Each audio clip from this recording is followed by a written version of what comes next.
we have a nice office, but I remember when I did purchase my office and had it built out, I told I hired an ex-patient of mine who actually happened to do design work for healthcare offices.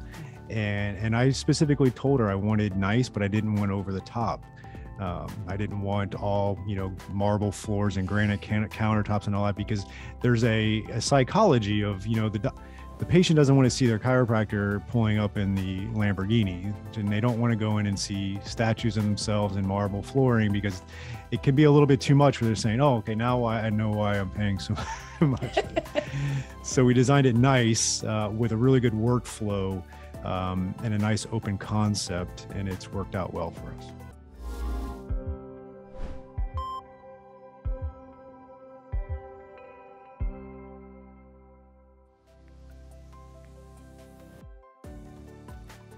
Welcome to today's episode of the Providers, Properties, and Performance podcast. I hope you enjoy this interview that I had with Kevin Christie, who's the owner of HealthFit Chiropractic and Sports Recovery in Florida, where he specializes in soft tissue treatment, specifically on athletes to help them recover from injury and improve their performance. He takes us through the path of him being an entrepreneurial private practice clinician, how he started his private practice, purchased the real estate that he operates in, and continues to grow and expand as an entrepreneur. I hope you enjoy this episode, and thank you for listening. So Kevin, welcome to the Providers, Properties, and Performance podcast. I'm really excited to interview you today. Yeah, thank you for your opportunity and time. I'm looking forward to it. So I would call you a very entrepreneurial private practice physician. So I want you to start by telling me about your practice, HealthFit Chiropractic and Sports Recovery. Yeah, definitely. We are a sports chiropractic practice. I've been practicing for 16 years and own my own practice for 11 years now. And we treat a lot of active people, athletes, regular folks as well. But we do equal parts, chiropractic for sure. A lot of muscle work as well, and then a lot of rehab exercises. So when a patient comes in, they get a full functional assessment and evaluation. We treat musculoskeletal conditions, and if it's anything outside of that, or if it's a traumatic injury that's got some kind of structural damage, we know to get that out of the office. But a lot of it's just overuse sports injuries or sprain strains, and we figure out what's going on, and then from there, they typically get those three things: manipulation, soft tissue work, and the rehab exercises. And so why did you decide to go into private practice? Yeah, I was an athlete growing up. I actually knew I wanted to be a chiropractor at age 17.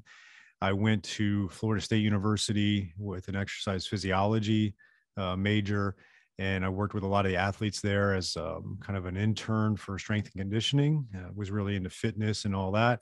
And then by the time I went to Logan College of Chiropractic in St. Louis, I really knew that A, I wanted to work with the athletic population, and B, I wanted my own practice at some point. And luckily for me, after about 4 years, that happened, and I had a lot of cool opportunities along the way. But I work well with others, but I definitely knew that I wanted to do things my way. So I made sure I went on that path and ultimately got there. So tell me the story behind how you started a HealthFit Chiropractic and Sports Recovery. Yeah. So I graduated in 2005, and I worked for a great chiropractor in Coral Springs, Florida for about a year and a half. And then I was doing a lot of things. I've always been one to get out there. I was working a lot of golf tournaments, doing a lot of talks for triathlon and running groups. And there was another chiropractor down in Miami who got an opportunity to open up a second office in the Fort Lauderdale area of South Florida that was inside of a sports training facility. And I was really happy with the job I had. I didn't want to leave, but he had me come check it out. And this would have been in the summer or the early part of 2007. And I went into this big gym, but really not very aesthetically pleasing. But I walk in there, and if anybody's like NFL fans, it was quite a who's who of NFL players working out there. And that would be my practice would be inside of there in a partnership. And so I took it. It was a risk at the time. I wasn't guaranteed any salary. I had to build a practice kind of on my own. The other chiropractor was more of just the business behind it type of person. But it gave me a ton of experience, a ton of great opportunities to work with the high level athletes. And then ultimately, partners can run their course, partnerships can run their course. And it was fine. It was a good, fine split. I basically sold my 40% back to him and opened up my own practice in outside of my non-compete, which was up in Boca Raton, Florida, because I actually just got a very lucky opportunity. It kind of comes full circle where my mentor, the chiropractor that I worked for out of school, mentioned that there was a really good orthopedic group that was looking to rent a room to a chiropractor. And so I met with them, went well. It was an easy way for me to open up my own practice without a lot of overhead. I had basically a 4,000 square foot office where I had 2 rooms in. Very nice. It was a very good orthopedic office. And so my patients would walk in, like, oh, wow, it's a really nice office, and all I was doing was paying a little bit of rent. And that's how my practice started. And it just made a lot of sense. I didn't have to take out a business loan because I sold my 40%. So I had a little bit of liquidity. And then I didn't have a lot of overhead, being that I was just renting a couple of rooms. And so it worked out really well. And it ramped up pretty quickly, which was nice. So did you see the orthopedic patients pre or post surgery, or to try to not have to go into surgery? Yeah, the last part, I don't do any pre or post op work and never have. We would be a musculoskeletal conservative option for them. And then really, to be honest with you, I got some referrals from the orthopedic group, but it was really on me to build my own practice. And I was able to do that and get patients from other outside sources. Well, and in chiropractic, you could do one thing or many things, and you chose to focus on sports recovery, specifically the soft tissue treatments. And so what did just your experience in sports lead you in that direction, or something else? Yeah, I'm certified in something called active release techniques, which it's a pretty elaborate certification. It does a really good job of diagnosing soft tissue, muscle strain, sprains, and then gives you a hands-on approach to actually fix it. And that particular technique is highly sought after by a lot of different groups, professional sports being one of them. Having that active release technique certification was what helped me get inside that training facility that had all the pro athletes. And then fortunately for me, once I legitimately treated about 300 pro athletes in a 3-year period of time at that facility. And I started going to the NFL Combine with these groups because they had a 2-month program that would train the college athletes to be prepared for the NFL Combine. And I was the clinical director for it. So I would go up there, and I actually went to 12 of those in a row up until last year, which because of the pandemic, or this year I should say.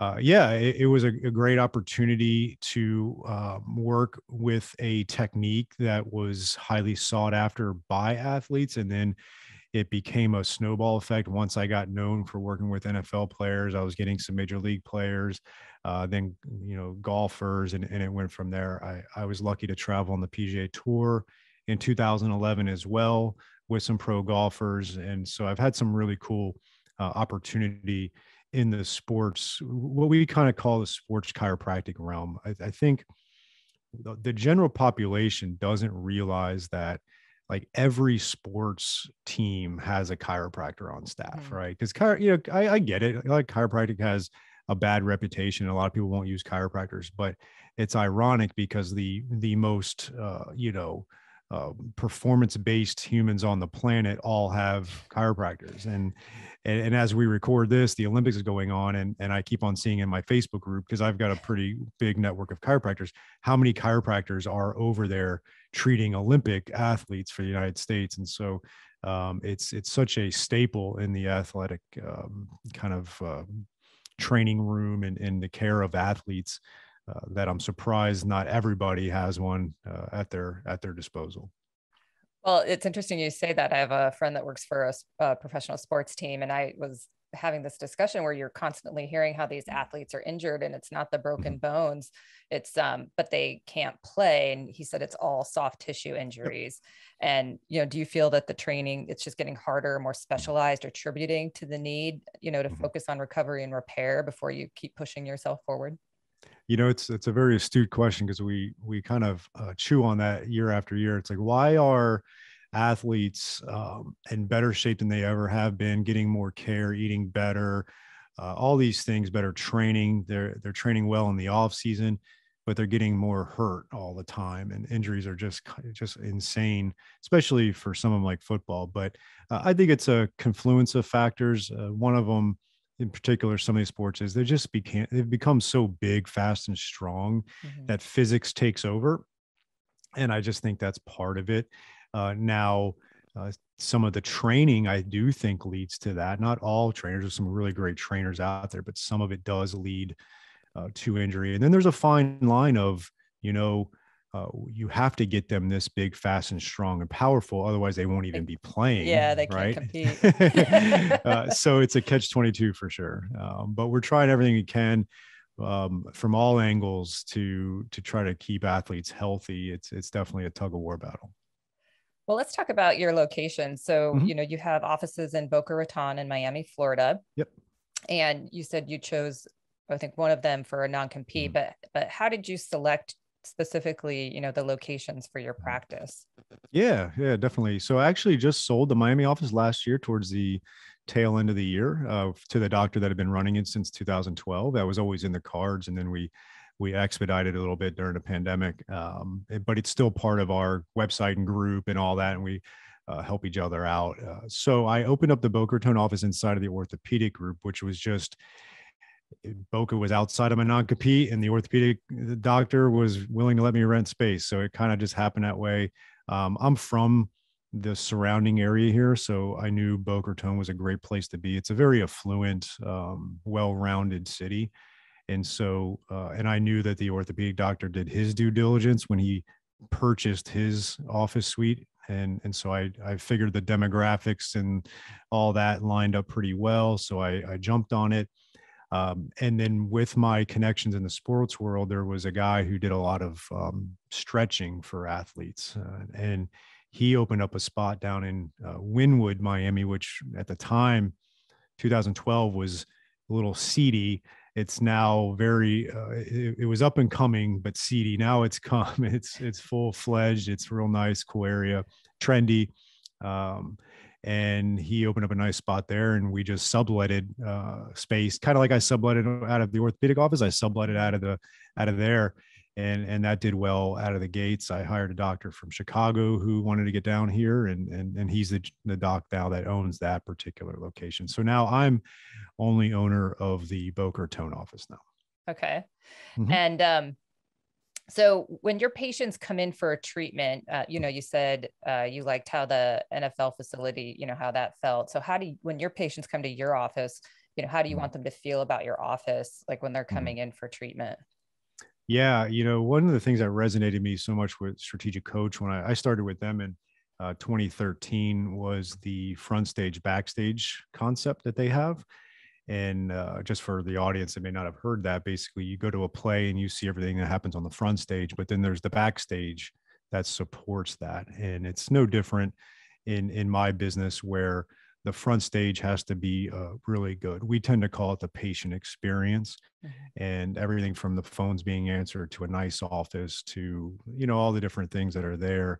And it's interesting because we have a nice office, but I remember when I did purchase my office and had it built out, I told I hired an ex-patient of mine who actually happened to do design work for healthcare offices. And I specifically told her I wanted nice, but I didn't want over the top. I didn't want all, marble floors and granite countertops and all that, because there's a psychology of, the patient doesn't want to see their chiropractor pulling up in the Lamborghini, and they don't want to go in and see statues of themselves in marble flooring, because it can be a little bit too much where they're saying, oh, okay, now I know why I'm paying so much. So we designed it nice, with a really good workflow, and a nice open concept, and it's worked out well for us. Very nice. And then why did you decide to purchase the real estate instead of just lease an office? Yeah. So the orthopedic group that I was renting from, that was from 2010 to 2013. It's inside of a 2-story, 2-building medical office condo building. And the problem I had was I was growing. I hired another doctor. I only had 2 rooms. We had an open PT area in there that helped out, but we were definitely outgrowing that. And so my first concern was I needed to provide stability for my practice. So that was like, okay, I got to find a spot for the long term here, because I was on a year-to-year lease with the ortho group. And I just had this sense at some point he may say, you know what, you're just too busy and it's causing too much of an issue. Right. And so I started looking, and I just noticed pulling in one day that there was actually a sign for a suite in our actual building that I'm in, where I was in, for sale. And this would have been early 2013. I was like, oh, I had talked to some chiropractor, like the chiropractor that I worked for right out of the gates. He owned his building. And so I knew it was a good idea. I just didn't know if it was attainable. So I investigated it, and it worked out, because that early part of 2013, the commercial real estate market still was pretty depressed, compared, because of the '08 stuff. And it still was pretty reasonable, especially in this area. It's not cheap. And I was able to pull it off. And so I figured, okay, not only am I providing stability for my practice, and that was going to be long-term stability, because, one of the big things that you got to realize is that at the time I was 33 years old, and I was going to be doing this for a very long time. And if my rent was, let's just call it $4,000 a month in 2013, what's it going to be in 2033? Right. It's going to be like $14,000. So my mortgage is going to be the same in 2033 as it was in 2013. I'm not going to refinance. So that was a big part of it. And then just the investment side of it. I knew that it was a good investment. And so I really pushed the envelope to make it happen. I mean, it was a big undertaking with everything, and it worked out really well. So I pulled the trigger on it, qualified. I did the SBA loan, which they want everything possible. Absolutely. And I, and my practice at the time was only just over 3 years in business. So I literally just had the 3 years of financials that they wanted, and it worked out. Just enough. Just enough. I felt really good about myself after I qualified for the loan. That's for sure.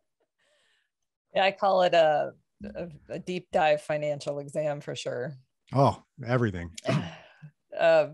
So obviously the lowering your cost of occupancy or making it, known every year was important to you. Was, did you feel like you were also making an investment in yourself where, the success of your practice, you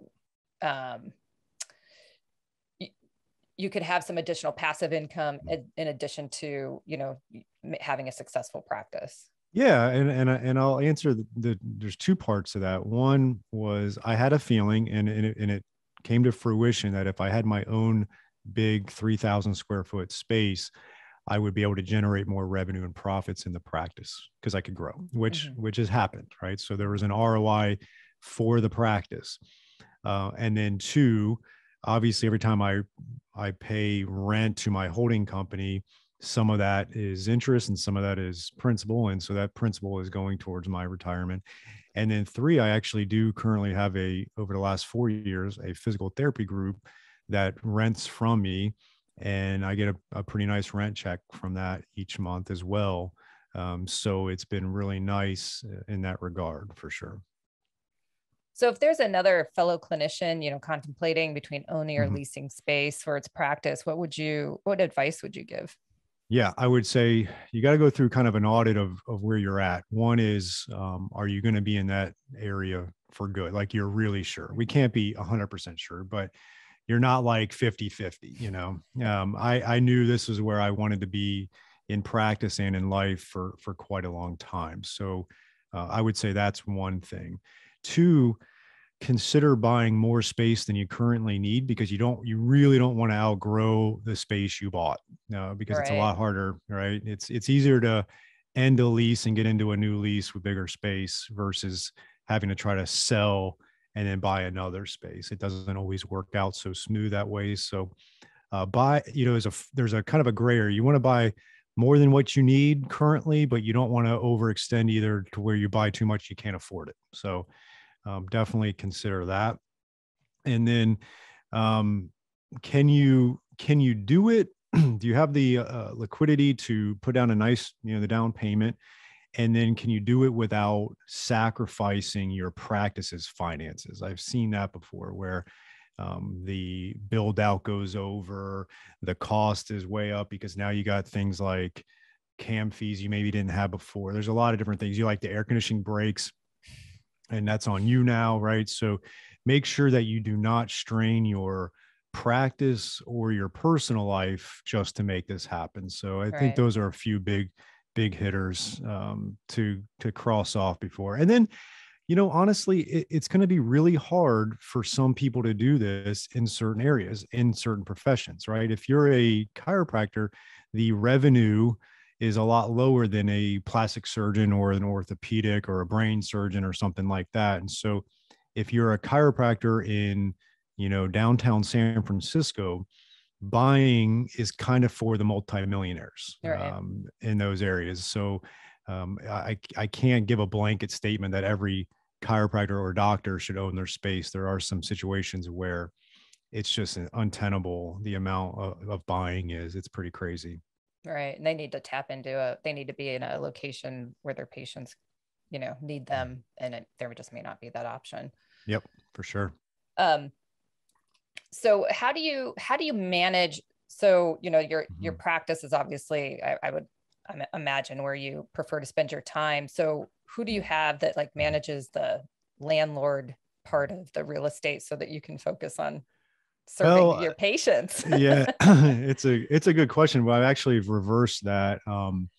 I treat patients twice a week now. So I've started to step out of care, and I'm actually going to step completely out of care summer of 2022.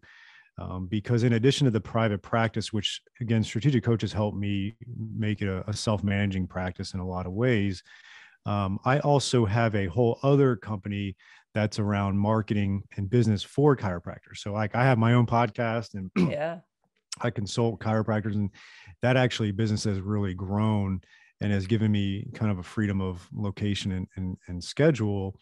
And so I do a lot with that. And so I kind of manage a lot of the stuff. And I actually am the president of our actual condo association for the medical building, because I like to control things a little bit, but this building was built in 1985 and it looked like it. And so I took over, and I had a kind of a 3-year plan with the board to modernize it. And we actually just finished it. I'm actually in the middle of typing up the email to send to all the owners on everything from all 4 elevators have been replaced, the roof's been replaced. We had a very healthy financial association, which allowed for a lot of this. But I mean, we did a lot of work over 3 years, and it just looks wonderful now, which has increased the value of everybody's unit inside of it, which has been nice. So Absolutely.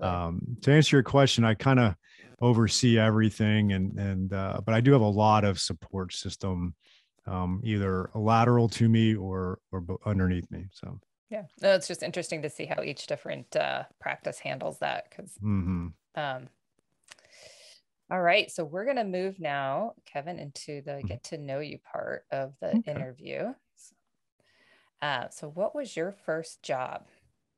My first job was at Winn-Dixie as a bag boy at age 14.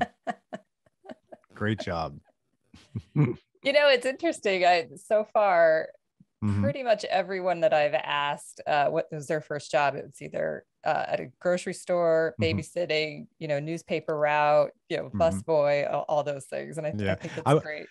I will say the first thing one of the early things I did to earn money before I could legally work for for an entity without having child labor law issues was, my dad was like, you should just go buy, he bought me a squeegee and bucket and all that. And I went around the neighborhood asking if they wanted the outside of their windows, like their house windows, Yeah. cleaned.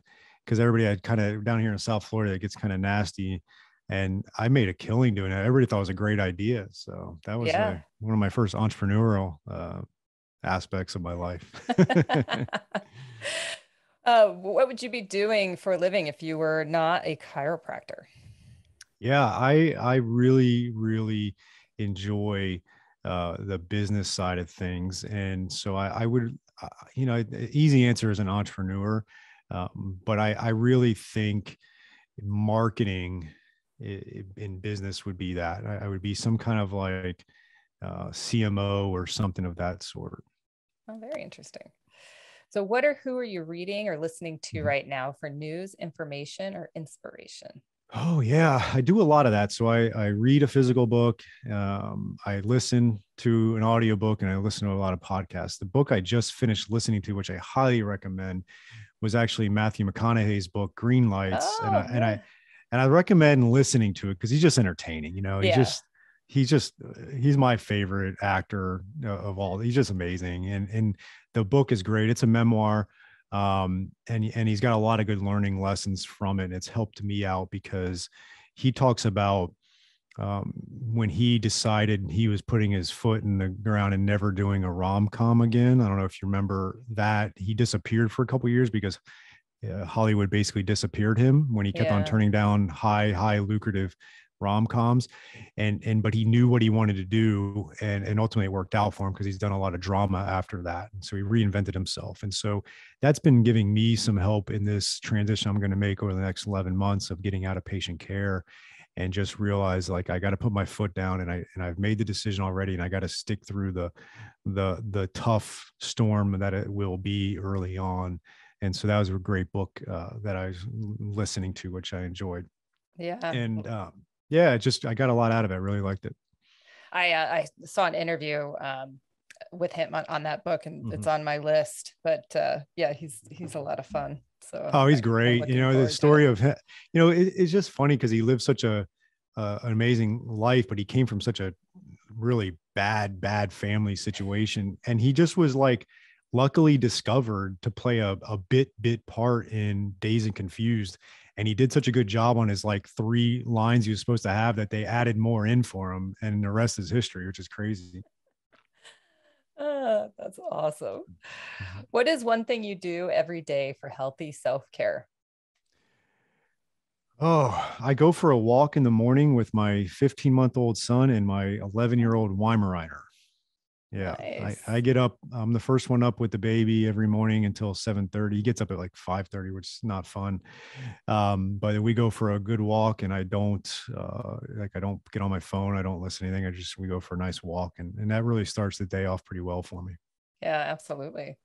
Mm-hmm. So this next one, I can ask you both questions. Mm-hmm. I usually have one that's just for investors, but you're both. Mm-hmm. So I'm going to start with do you think a person is born with the desire to heal, or is this learned only through their like medical training?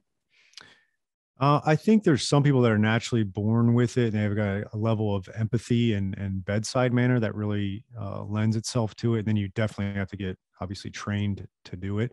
And then I think there's some people that get trained to do it but don't have it naturally and aren't really a healer. And it's okay. They could still be great doctors, and they could be honest with themselves and stuff like that. So I Yeah. think it kind of goes both ways because there definitely are some natural healers, and there's some others that aren't. Yeah, and then there's I think different specialties. Like some physicians, you care more that they have a good success record, like Hmm. brain surgery or heart surgery, Yeah. and Mhm. less on whether or not they have bedside manner. Yeah, and to be honest with you, you kind of don't want your brain surgeon to be overly emotional. Like there's like I remember reading a thing. It's like you almost want them to be borderline like psychotic because you don't want them worrying about am I gonna make a mistake for this person. You want them to be very objective and just kind of like detached from it and really focus on what they need to. It's a weird psychology on some specialties of medicine because it's so difficult and life changing and altering, right? Yeah. Like, I mean, you're working on someone's brain or heart. It's a little bit different for sure.